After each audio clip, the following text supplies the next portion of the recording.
Again, sometimes I'm extremely slow when it comes to making videos about some of these things. I mean, heck, this one is over a month old, but this one just came out, what, yesterday, 2 days ago? And I think they actually go hand in hand with each other.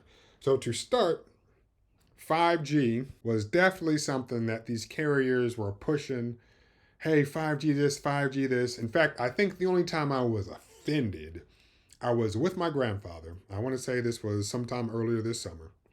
And grandfather is 93. And we're in Spectrum Mobile, which I don't know how he ended up with. Well, I know how he did, but I wasn't here to stop that from happening. But we're in there, and one of the employees is like, "Oh yeah, your grandfather's phone is pretty." I don't know why I'm talking like an old man because the worker wasn't old, but he's like, "Oh yeah, your grandfather's phone is isn't even a 5G phone. I mean, we should consider upgrading him." And I just said, "Oh, okay, thanks." But in my head, I'm like, "He's 93. What the does he need with a 5G phone?" Like, and I should have grilled like, "Hey, okay," and I should have done it respectfully. Okay, great. Well, what are some of the benefits that will come along with him having a 5G phone? And then I, would listen and that's again if they even had any answers as to what benefits will come along with 5G. But then I, politely let them know, man is a nonagenarian. All right, he's not doing all that stuff. He needs it for phone calls, and that's really it. I was going to say text messages also, but I don't think he really knows how to send those yet. Don't know if we're ever going to actually teach him. I know he says sometimes he'll browse the web, so that's whatever. But 4G is more than capable, or has more than enough capacity to allow my grandfather to browse the web. But I'm not going to scroll through the whole article, but just from the title, we can see the 5G race is over. Now it's time to pay the bill. Yeah, companies spend a lot of money getting spectrum and trying to build out their network and whatever. And it's just, there was a lot of hype built around it.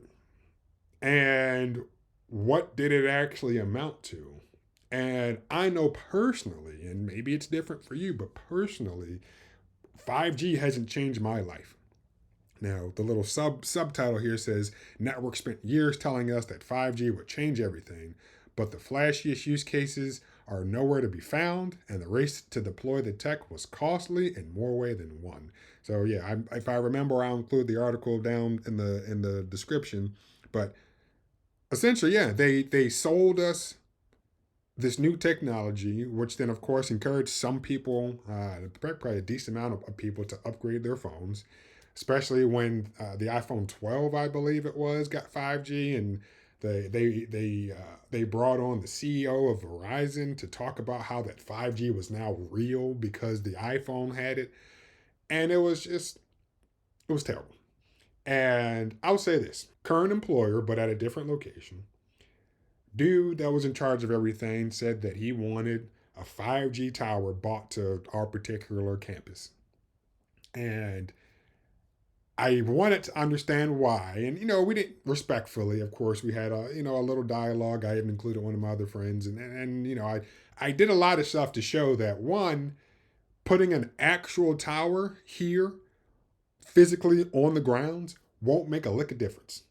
Two, 5G is T-Mobile already covers, like, we don't live in a big city, and this campus isn't that big, so we don't need a tower. And I literally drove around with a colleague and documented everywhere that we stopped, documented the download speeds, and showed that 5G was already here in the city, therefore on our campus. It works fine. There's no reason to put any effort into trying to get a physical tower built on the grounds here. And my boss said, shut the fuck up. His boss told him, to work. And then the boss said, well, this is what I want. Now, while I was editing this video, I actually remembered one thing. While we were going in, and when I say we, I mean myself, my coworker, my boss, and his boss, we were going in to go see the big boss.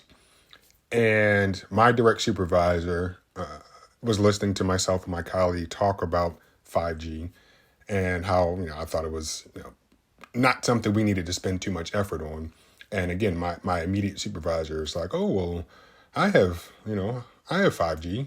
And I thought, because at that particular time, I don't remember the exact date, but I knew that either the network he was on and or the phone he was using just wasn't a 5G compatible device.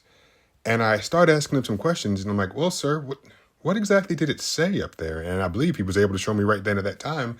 And it didn't say 5G, it said 5GE. And for those of us who remember, that was AT&T's way of slapping a 5G title on its 4G network. And at that point, I was like, "Oh, sir, sorry, that's still 4G. That's not actual 5G." And I'm including this because it's so evident when somebody is trying to support something, but they actually have no idea what they're talking about. And I get he was just doing what his boss was doing, who was also doing what his boss was doing. And I'm like, I'm trying to bring you evidence as to why this is a waste of time. And nobody wanted to listen. But keep that in mind. Yeah, you'll have leadership that just goes along with the flow, even though they're not even completely sure what's going on. Now, 4 or 5 years later, because this was a while ago, well, I guess like 3 years ago now. Yeah, obviously it's not there. So it was a waste of people's efforts. My solution, and I've said this in one of my other videos, is I will happily complain, but I only really complain normally when I have a justifiable solution. My solution for his problem to assist with the students that were in that particular environment was, instead of us spending effort on 5G, bringing a tower here, expecting students and staff to have 5G phones, expecting them to pay whatever data plans, expect at the time some 5G plans were more expensive. Why not spend the efforts upgrading our Wi-Fi infrastructure and whatever backhaul that would be required to bolster all of that? Nobody cared. Cool, whatever, fine. But if it made no sense to go that route. This article is saying, yeah, companies said a lot of crap and nothing really happened. So cool, continue to build out the networks because that's the natural progression of technology. But there was no reason to build so much hype around it. And what's interesting though is that, of course, we're talking about 5G. The big three carriers are still rolling out their networks and whatever type of improvements. And already it looks like 6G is on the summit. And the title of the article is beautiful. It's 6G Summit brings unusual plea from carriers. Slow your roll. Exactly. Because it's like, well, research. And then a recent 6G conference in New York saw enthusiasm from researchers and trade groups that was not matched among big US telecom network operators. Yeah, because that's really where there's that clear divide. There are the people who create the stuff, and those are the geeks. Those are the nerds. Those are the smart people that just have fun doing this. They see, oh wow, look at what we can do with this. Sometimes they're not even concerned about monetizing it. It's more of, as I said with 5G, it's the natural progression of technology. And yeah, it could allow additional things to happen, but it's just cool to be able to create these things. And it's going to be cool to see what we can do with it at some point in the future. But yeah, the telcons are like, yeah, but the telecommunication companies are like, whoa, hey, we're still trying to get this 5G thing figured out. So please slow down. And yeah, again, if I remember, I'll include the article down in the description. But yeah, they're just 5G, cool. Next progression of technology. But yeah, there was no reason for all that hype. And I'll be curious if 6G in however many years receives similar hype when cell phone companies, well, I guess first when cell phone makers start including 6G radios in their phone, and then cell phone companies start actually building out a 6G network. Because the radios need to come first, and they'll be in in the phones first, and then the networks will slowly, So okay, now I think it's time to start implementing 6G and finding a way to charge customers more for this stuff, even though it doesn't really do anything with their life. So all that just to say, I think it's cool that things continue to progress, but if you are selling me something, okay, or you are in the position to sell me something, and I already have a product, like, hey, I'm already giving you some money, cool, and in this case, it's T-Mobile. I'm already giving you some money, okay. Then you tell me, oh, there's this new thing that's out now. And I know you didn't create it really, but I do know you stand to make a lot of money off of it.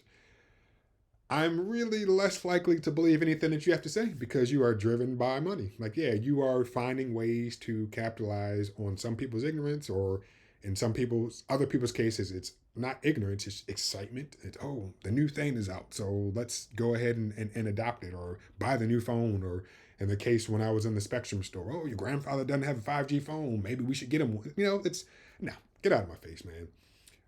But yeah, I thought these two articles were funny, and I think they go hand in hand. That let's not forget all the crap that these companies said about 5G, and yeah, nobody's doing robot surgery from the other side of the globe in a driverless car. Like things that they said were going to happen, and not to say those things couldn't happen, but it's what are the use cases, or what are the actual things required to implement those things.